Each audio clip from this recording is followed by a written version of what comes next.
Hey guys, it's Speak Communications, and welcome back to another review, this time of a 2014 science fiction, more of a fantasy action movie, really, than really science fiction, because the science fiction in this movie goes way beyond normal science. And that film is Lucy. 2014 film directed by Luc Besson, written by Luc Besson, produced by Regine Silla, starring Scarlett Johansson, Morgan Freeman, Amr Waked, and Choi Min-sik, with the score by Eric Serra, which I actually liked. That it worked pretty well. Cinematography by Thierry Abergast, who I thought did a really good job. Edited by Julian Ray, who I thought did a solid job as well. And the film had a budget of about $40 million, which I think the movie used it really well. And it was a big hit. It made $458 million worldwide, so it was a pretty big hit. And it's a movie that caught my interest from the trailer. The whole idea of somebody, this drug, being able to make it so you can basically unlock all of your brain. And the film at least looked like it was doing something different. It was a unique sort of plot. And it looked like it might have some fun action scenes. And this movie does. This movie does have some really fun, inventive action sequences. But also it gets very metaphysical and deep. It almost feels like it's Luc Besson's 2001: A Space Odyssey, especially near the end. But I'd be lying if I said I didn't like this movie. This is a movie that, you could say was false advertising because the ads made it look like an action. It's not an action movie, but there is action in it though. I know some people said all the action is in the first 20 minutes. That's not true because the movie is an hour and 39 minutes. It's not even an hour and 39 minutes. It's an hour and 24 minutes long without the credits. So it's an 89-minute long film, and it goes by really quick. I thought it was a fast-paced movie. It kept me engaged throughout the entire film. I was interested. I was fascinated by the concept. I really liked the lead character, Lucy, played by Scarlett Johansson. And right from the beginning, it just grabs you by the throat with this character, Lucy. She's hanging out with this guy named Richard, and she's been dating him, and he wants her to take this. He's telling her he's got to go. And he basically was trying to do is get her to take this briefcase into this big high rise, and he's gonna pay her $500, half of his pay to do it. And she's like, "No, I don't want to do this. This isn't right." And he basically handcuffs the briefcase to her and runs away, and basically just leaves her with the briefcase.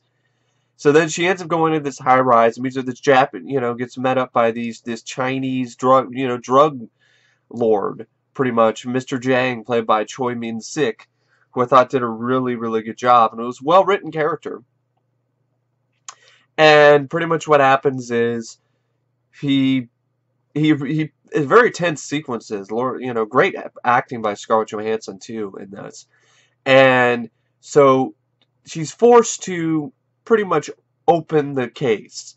And the briefcase that she has handcuffed to her.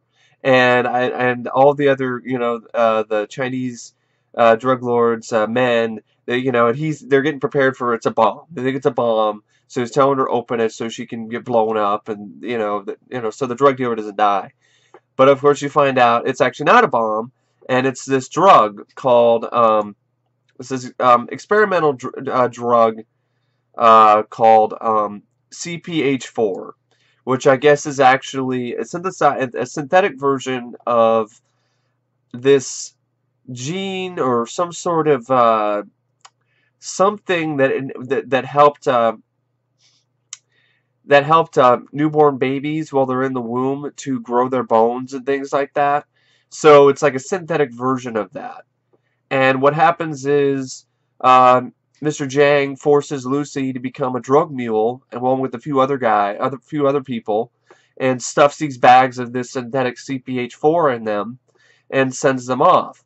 Well, Lucy gets sent to some prison somewhere, and she basically doesn't want to get raped by this one guy, so she fights back a little bit, and he kicks the shit out of her, and in the process, he cuts open the bag, which then ends up spilling into her body, And I thought the visual effects in this I thought were really top notch.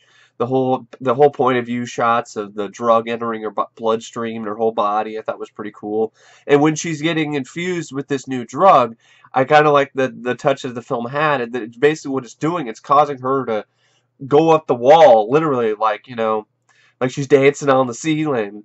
But I thought it was actually pretty well handled. She's like in pain, and all these things are happening to her, and she's getting drug up the wall and on the ceiling, and uh, and then pretty much what happens is the film pretty much follows her throughout the rest of the movie, with her body reacting to this overdose of this synthetic CPH4, and this I don't know the right word because I'm not a big scientist guy, so I'm trying to think. Is it like like I thought it was some gene thing or something that's one thing. It's something like a hormone or whatever. I don't know what, but it's basically what it is. Like I said, it was something that helps. The film said that it was. I don't even know if it even exists. I don't even know if it's even real. But it helps newborns, develop their bones and all their other nerves and everything while they're in the womb. So it's one of the things that helps create life, so to speak. And so the film then is a pretty much what she's trying to do. Is you follow Lucy as she's dealing with adapting to this new drug in her system, and it's basically unlocking her entire potential of her human mind, and not only her brain, but as well as it seems like the rest of her body as well. And and while this is going on, she try to get back a semblance of a normal life, but it's not working. And what happens is she ends up pretty much takes out a bunch of the Chinese guys, stabs the one guy, Mr. Jang, and walks off, because she thinks she gave him enough of a message or whatever that he'll back off of her, but of course he doesn't. And she goes in and basically forces some guy to take her to the hospital, and the surgeons take out the rest of the bag that's in her. And while they're doing the surgery, there's a really great scene of acting where Scarlett Johansson is calling her mother and telling her all these memories that she has. That her mother's like, "There's no way. You're only a year old. There's no way you can remember that cat, petting that cat." It's like, and it's like, I remember, the taste of the milk, mother's milk. It's like it could easily be something that could be considered ridiculous and silly and over the top. But for me personally, I thought at points, yeah, it was silly and over the top, but that was for entertainment value. I'd rather, go a little bit over the top with the action scene, so to speak. But when it came to moments like this, where she's remembering and recollecting things that she's never remembered before, and she's talking to her mom on the phone and tells her that she loves her, pretty much saying goodbye to her mother, I thought it was actually a pretty well written sequence and a well acted performance by Scarlett Johansson. And so the doctor gets the bag out of her, and then pretty much she has this mission now that she's going to find the rest of the bags from the other drug mules, because she realizes that she needs it, because all this new knowledge is basically telling her that she's going to die, that her cells aren't going to be able to handle this much EPH, so she needs to get more of it. And this is actually shown in a scene where she's on the airplane, and it was pretty tragic when she basically starts deteriorating.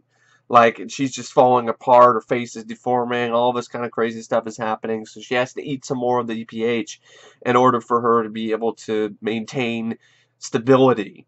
And I thought the film did a good job showing the tragic side of this. Oh, she first starts out with unlocking 20% or 26% of her brain. She's able to like access radios and televisions and cell phones and put her image on it. And she finds a way to contact Morgan Freeman, who plays a scientist in this. And he does a good job. I mean, he's Morgan Freeman. Morgan Freeman is always awesome. Plays Professor Samuel Norman in this film. And she tries to ask him for help. And ultimately, he's the one that she passes her knowledge to at the end of the film.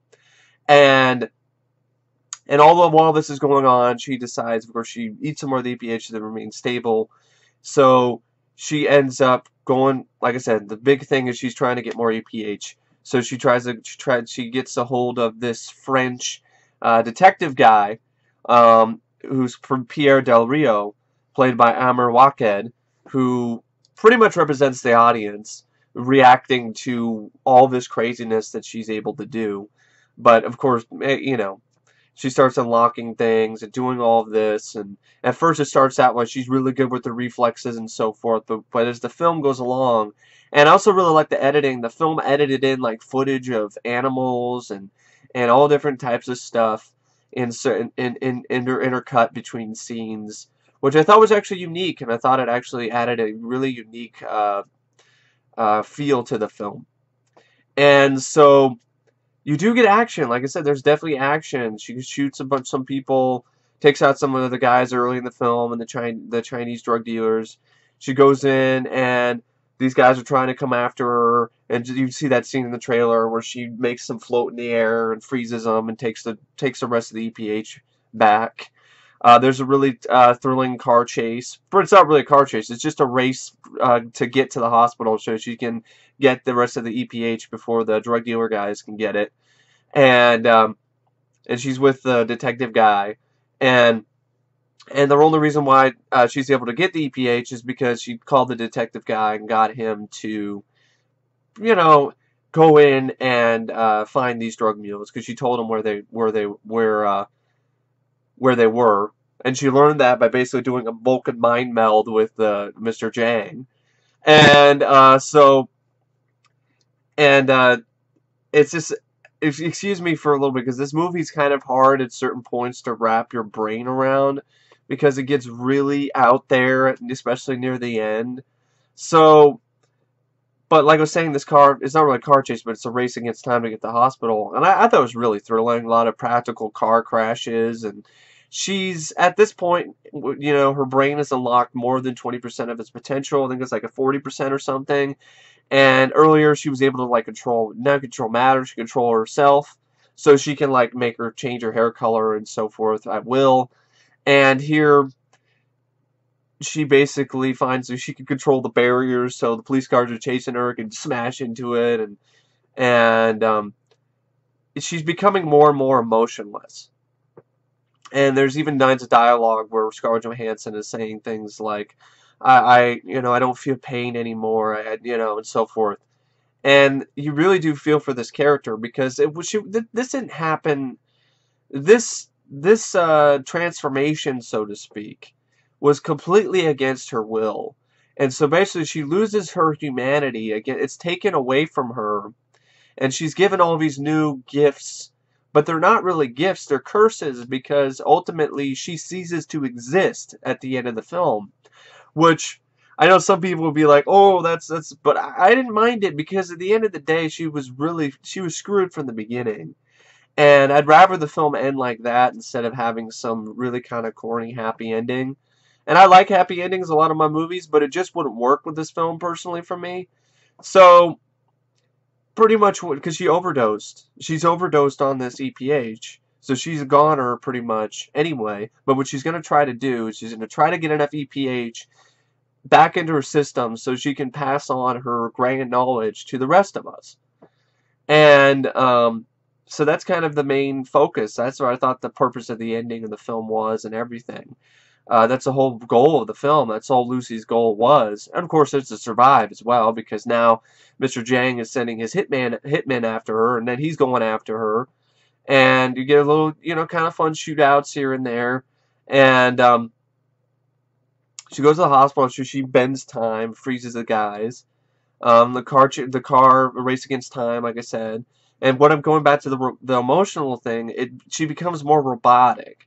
She becomes more detached from her humanity. And I thought Scarlett Johansson's performance was really, really good, because it really did capture that. The moment where she detaches from humanity and becomes something that's not even human anymore. It's something else. And just subtle things like the way she moves her head and the way she looks at things just really sold it for me. And so she teams up with the French policeman guy, and they go to the hospital. She freezes the guys, flips them up in the air, and grabs the case. And then she goes off to meet Morgan Freeman and his colleagues at some university, where she pretty much shows them what she can do. And there's definitely a moment, this is the moment now you know that she's not really technically human anymore, because she has no compassion, because the first thing when some of these scientist guys are saying, show us what your abilities are, and she literally just goes up to this guy, like she's some kind of, like predator or something, like an animal, and just with instinct, just pure instinct, and just shows him a memory that he probably did not want to revisit of his daughter's death. And she just does it with this cold emotionalist expression, as well as line delivery. So you could tell that she's just not even human anymore. And she's telling things like, there's those, it's like mumbo jumbo science, which just doesn't really have a lot of proof or anything behind it, or even science. It becomes really fantasy at the end of this. But at the same time, so is 2001 in some ways. And so she gets, while she's getting basically the rest of EPH getting put back into her body, Mr. Jiang and his men are storming the place and shoot a bunch of people, and there's a little shootout, kind of a fun little shootout going on between Mr. Jiang's men and the French policemen, his police officers, Pierre Del Rio. So Pierre Del Rio's men versus Mr. Jiang's men. And all the while, Lucy is pretty much, once she gets all the rest of the EPH in her, she starts to, like, pretty much, earlier in that sequence, you could see her, like, she could change anything. Like, she could change her body she could, like, make herself have double herself. Like, she has one scene where she has, like, two hands, and I thought really solid visual effects. And there's also another scene where she can give herself webbed hands and completely change her entire physiology. And I thought it was really interesting. And she can make things appear out of thin air, and she can show things to the scientists, like she's doing like a PowerPoint presentation and so forth. But once she gets the rest of the EPH in her, she starts pretty much, part of her splits off and basically starts to absorb all the energy and all of the computers that are in this building, so she can create this computer of her own that can basically take all of the knowledge that she's going to amass and give it to the scientists. And so while there's a shootout going on, and and Mr. Jiang wants to kill Lucy, and then there's actually a really clever scene, I thought, and it was very 2001-ish, very Stanley Kubrick 2001 Space Odyssey alike, where one of Mr. Jiang's men just shoots a bazooka. It blows open the door of the room, and at this moment the room has already been completely just white. There's nothing there except Lucy in her chair, and the computer that she's forming with a part of herself. And then as the explosion happens, her chair gets hurtled pretty much into multiple different places. So she goes from out into next to the Eiffel Tower, and then she finds a way to go to Times Square, and she freezes time and forwards it, and then goes backwards.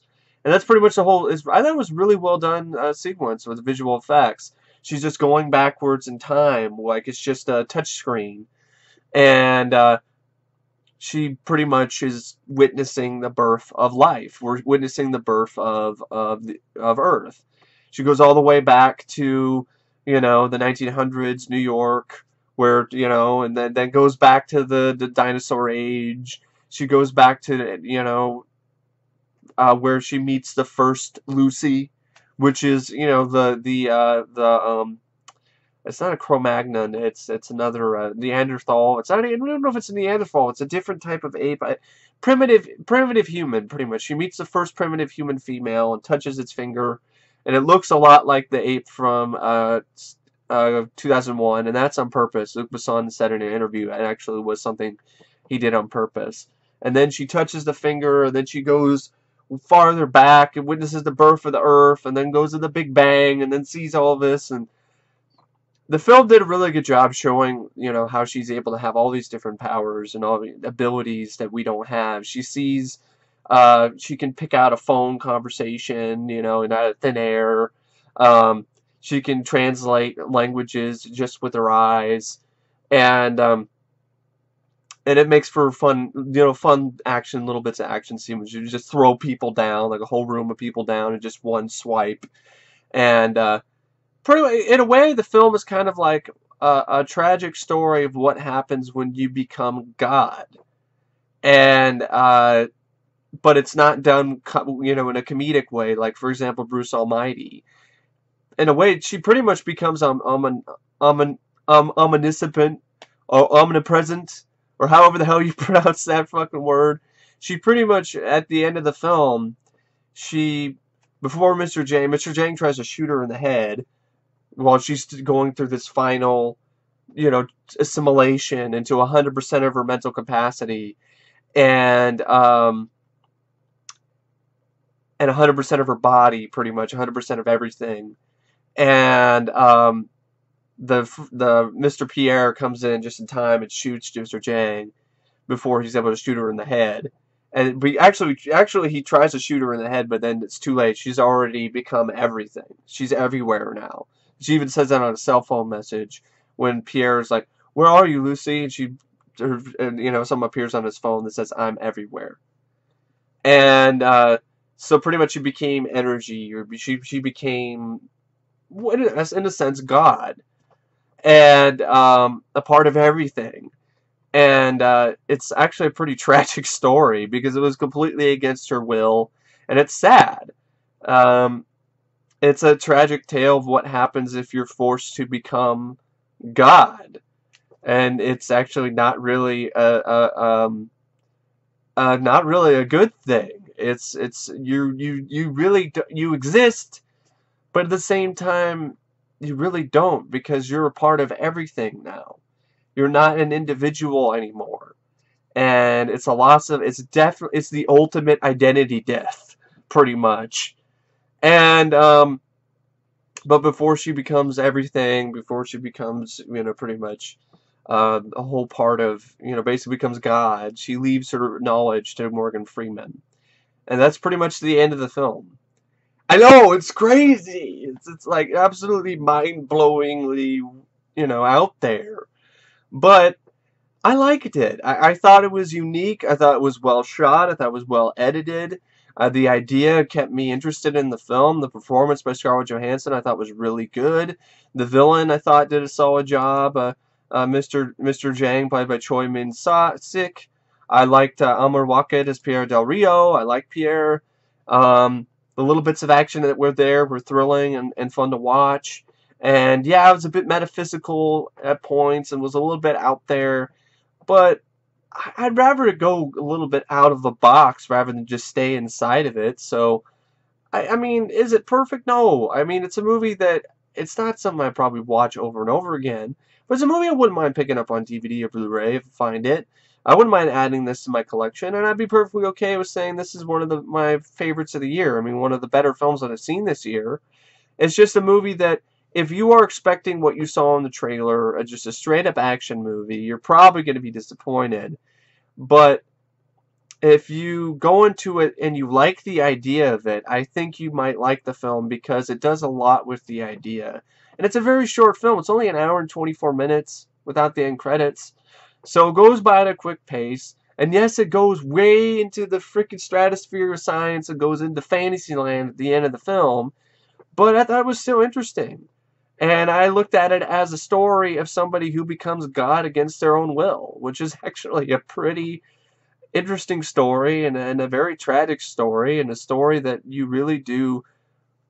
It's kind of like you want to see more. You want to see her unlock her full potential, but at the same time, you feel for Lucy, and you're like, no, we don't really want this to happen because she's going to cease to exist or no longer be Lucy. And the ultimate identity death, and you don't want that to happen. But once it happens, you're like, well, she's leaving her knowledge for the rest of the world.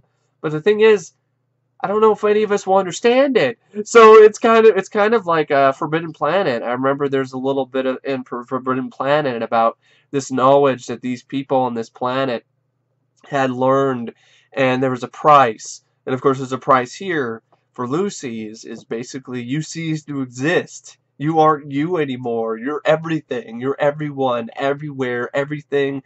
You know, like, and your energy, your spirit, your everything. It's just all over the place, and it's quite an interesting tale, I thought. So yeah, it's a bit silly at points, but I don't think it's that silly. And I think honestly, I'm glad it wasn't super super serious.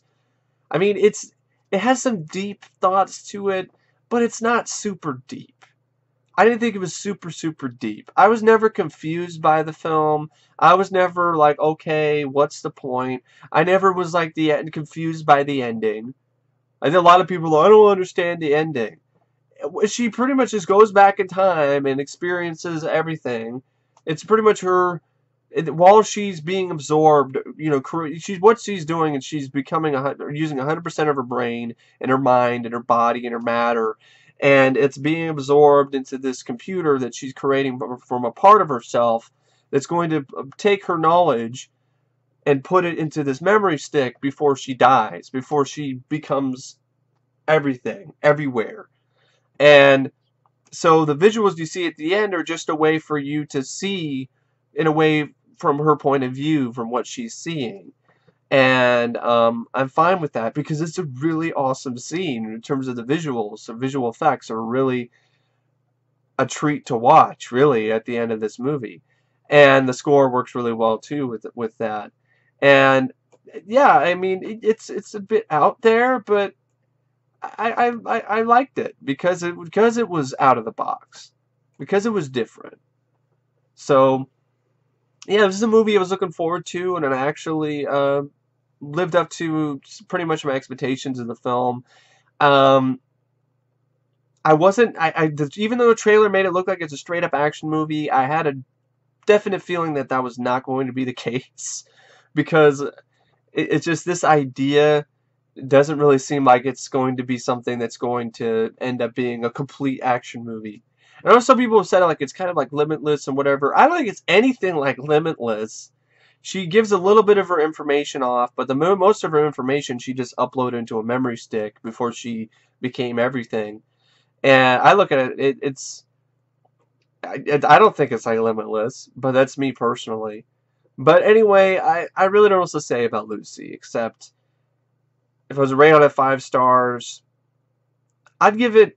It's kind of a hard film to rate because I like the movie, but I'd probably give it 4 out of 5 because the film. I'm not gonna give it 5 out of 5 because it's one of those movies where